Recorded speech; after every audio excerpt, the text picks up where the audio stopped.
विठाई प्रतिष्ठानच्या पुढाकाराने ठाण्यातील प्रसिद्ध जिद्द शाळेत गेल्या 18 वर्षापासून विशेष मुलांसाठी होळीचं आयोजन केलं जात आहे।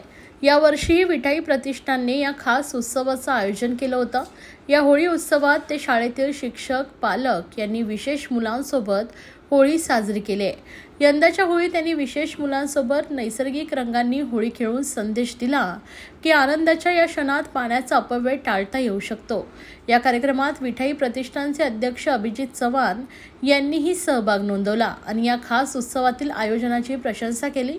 अभिजित चव्हाण म्हणाले, हा कार्यक्रम आम्ही गेल्या 18 वर्षापासून आयोजित करत आहोत आणि प्रत्येक वर्षी हा अधिकाधिक उत्साही बनत चाललाय।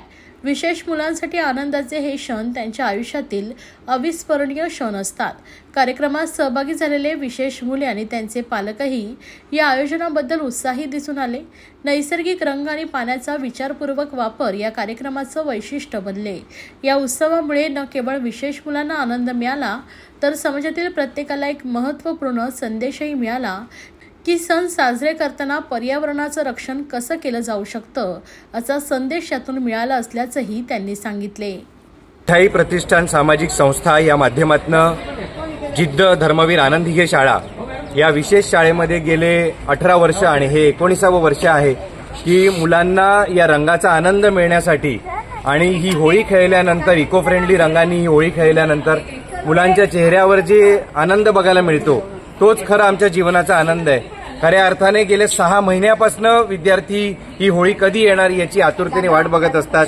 मी ठाणे महानगरपालिकेचे सुद्धा आभार मानतो की या शाळेमध्ये सातत्याने गेले 18 वर्ष ही होळी आम्हाला साजरी करायचा त्यांनी परवानगी दिली।